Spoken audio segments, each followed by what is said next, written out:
and flame. So we have queer people in the audience tonight, right? Nice. So as a queer stand-up comic, I tend to do comedy in a lot of different spaces, from like normal comedy shows at straight bars and clubs to feminist poetry readings to queer variety shows, and I just want to be real with you guys that doing stand-up with queer people scares me the most, because it's hard to make us laugh. Which is, and that's okay, you know, we've seen some shit, like, you know, a stand-up comic will be like, so, where are you from? Queer people are like, generations of trauma in the diaspora! Did not budget to talk to another person today. We're scared. That's all right, that's okay. So before I get really into it, I just want to make one thing clear to you. I'm not a lesbian, I just hate men. That's why I look like this. Maybe some of you know, recently they finally announced that Idris Elba was voted People Magazine's sexiest man alive. Yes, long overdue. However, I myself do not agree with People Magazine's sexiest man alive because I don't think it's sexy when men are alive.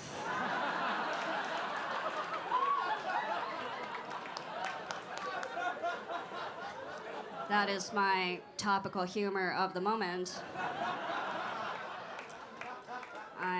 So I am a non-binary transgender person, which means I am trans, but I don't identify as a punk musician or a spoken word artist. As a non-binary transgender person, I feel most affirmed by cis confusion. So if anybody didn't get that, thank you, I feel seen. I feel affirmed. I do find people tend to have a difficult time reading me. Like, people tend to think that I'm this hot, cool dyke, and I think I'm a little twink. Like people think I'm an Ellen Page when really I'm a Michael Cera.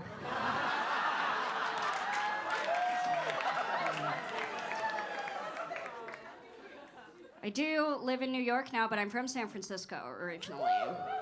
Okay, do we have some people from the city in here, or are we using San Francisco as an umbrella term? Because it's not the same. If you've been to San Francisco, you probably know the Bay Area has really changed a lot. Tech and gentrification have really taken over there. It was too much for me to handle, so I moved here to gentrify someone else's city.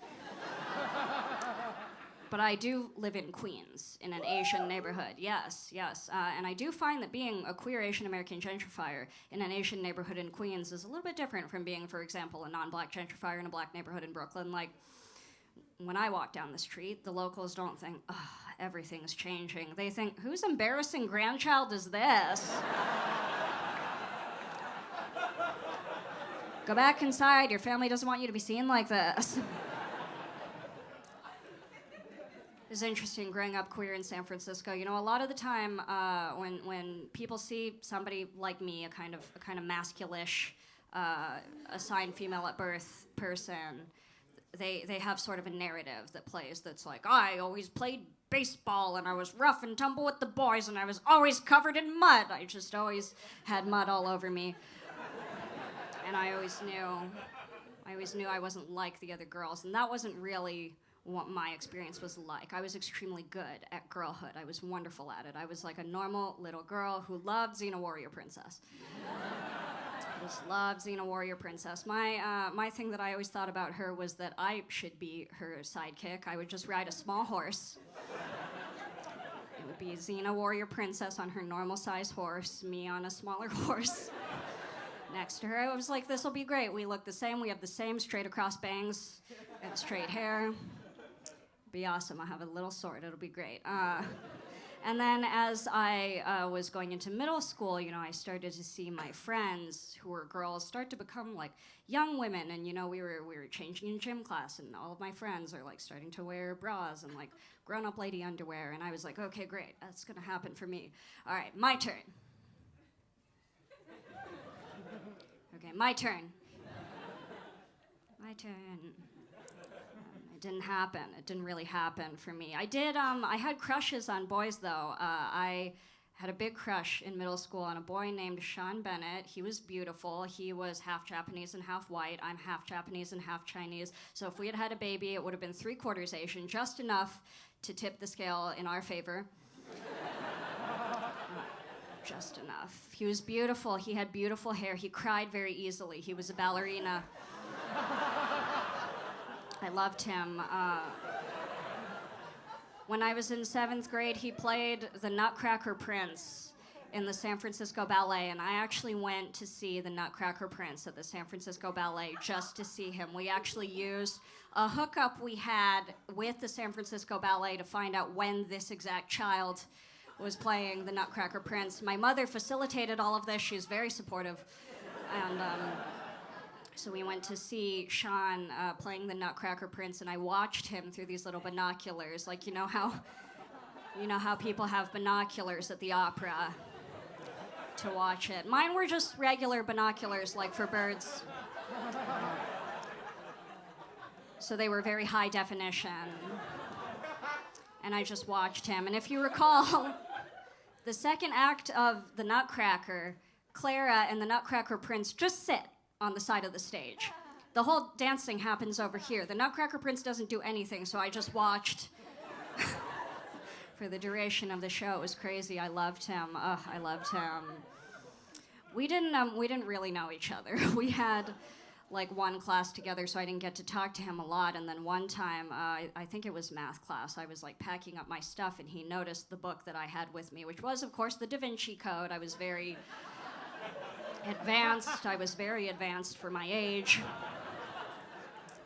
And he looked over and he noticed it, and I was so excited. He started to talk to me, and he goes, "Whoa, that's like a 20-year-old book," as in a book for 20-year-olds. And at that point, I was like, damn, men should not be allowed to speak. And that was the moment I was radicalized. It was crazy. It's crazy. I did come into myself as a queer person from a very young age after an embarrassing experience with an episode of America's Next Top Model, and which there's not enough time to get into now. But when I started high school, I decided I was going to start out. I didn't want to come out. I didn't want to do this thing where I was like, we're going to change, everyone's perception of the way that I am. I'm just going to come out and be out. Growing up queer in San Francisco in the early 2000s is really kind of weird. I really think queer people who grew up in conservative areas get to have all the fun. And hear me out on this. It's like, if you watch a gay movie, it's always like two people in a very hostile, very conservative environment. They have to sneak around. They have to have sex in the closet. It's hot. It's great. For me, growing up in San Francisco, being gay was relatively normalized. So I came into high school being like, I'm a lesbian. And all of the girls were like, so are we, and we're all way hotter than you. And it felt weird. That felt really weird. I had an interesting high school experience. I had gone to public school from elementary through middle school. In high school, I went to private school. I went to the type of San Francisco private school that was started by like hippies that became millionaires. That's normal over there. And so we like called all the teachers by their first names. We didn't get any grades. We had classes like stone carving and printmaking. We had a math class called Infinity. Yes. The prerequisite for which was another math class called Space. This is true. And my senior year, I was actually student body president. And yes, I've always been very annoying. And and my high school was the type of sort of liberal PC high school that we actually had to have two student body presidents, a boy president and a girl president. I was the girl president. And my male counterpart was this boy named David Body. That was his real name, David Body. He was this super tall, very handsome, all-American varsity soccer playing boy. And every Monday, David Body and I would give the announcements at the all-school meeting. And I had this cute idea that I thought was so cute and fun that every morning at all school meeting, I would sit on David Body's shoulders to give the announcements. And we would do this every Monday. And I just thought that was such a cute idea. And now I'm older, I know a little more how the world works, and I'm like, wait a second. So every Monday morning, I would come into the gym riding this white man like a horse to show the rich white children of San Francisco who was really the president.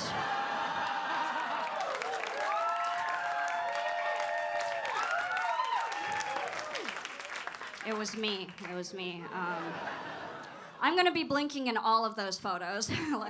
You're going to get all these weird photos of me like this. It's going to be great. I'm excited for it. Guys, oh, God, what else can I tell you? What other deep, dark, confessional things can I tell you today? I am somebody who cares about Asian American representation in the media. Thank you, thank you. That's something we've been talking about. I saw Crazy Rich Asians. You guys see Crazy Rich Asians? Yes, for the culture. And I saw Crazy Rich Asians, and you know, I'm not totally sure that as a queer Asian American person, I really relate to that. Like, I was there, like, you know, I don't understand why it's so important that his mom likes her. My mom doesn't even like me. I don't know, I didn't get it. I think we can all agree, though, we have a pretty poor track record, or Hollywood has a pretty poor track record when it comes to portraying Asian American people in the media. Like we know about what happened with Ghost in the Shell, right? No, okay, we've got some nerds in here, but not all of you. For anyone who doesn't know, Ghost in the Shell was originally a classic anime. It takes place in a neo-futuristic Tokyo. They made a Hollywood movie out of it that's starring Scarlett Johansson. Yes, as a character who was originally called Motoko Kusanagi. Spoiler, she's not called that in this version. I don't know why. And people were really defending this decision to cast Scarlett Johansson as this Japanese character. I remember I saw a guy online somewhere. He goes, well, actually, I was like, yes, something I've never seen before. He goes, actually, Motoko is Japanese, but she's a cyborg, and her shell is European, so I don't think you understand the source material. And I was like, first of all, I am a Japanese cyborg, so I am the source material. Second of all, everybody knows if there was really a movie where an Asian woman suddenly woke up in a white woman's body, she'd spend the whole 2 hours going, oh God, I look old now.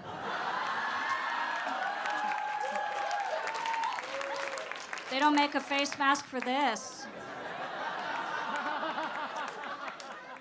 Oh, I gotta get out of here, but I want to tell you guys one last thing. So I am in a relationship right now. Thank you, thank you. My partner is also Asian American, and this is actually the first time I've ever dated another Asian American. Did you know we can do that? We can do that, guys. We can, it's true. I myself did not really know that for a long time. Like, as a young queer person, my ideal woman was Christine from Phantom of the Opera. Which does necessarily mean I thought of myself as the Phantom. It was dark.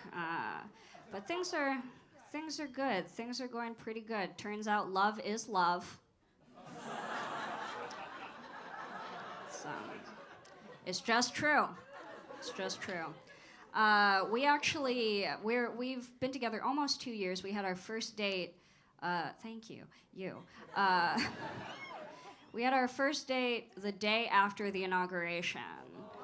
Yes, so it is something of a trauma bond. Like, Donald Trump got elected president, I was like, that's it, I need an apocalypse boo. You guys got apocalypse boos? Apocalypse boo? Apocalypse boo? I think we all deserve an apocalypse boo, like somebody, you know, that we feel comfortable being naked around as the global temperature rises. Everybody deserves that. Nah, but things are going really good. I actually, I got to meet her parents recently. Thank you.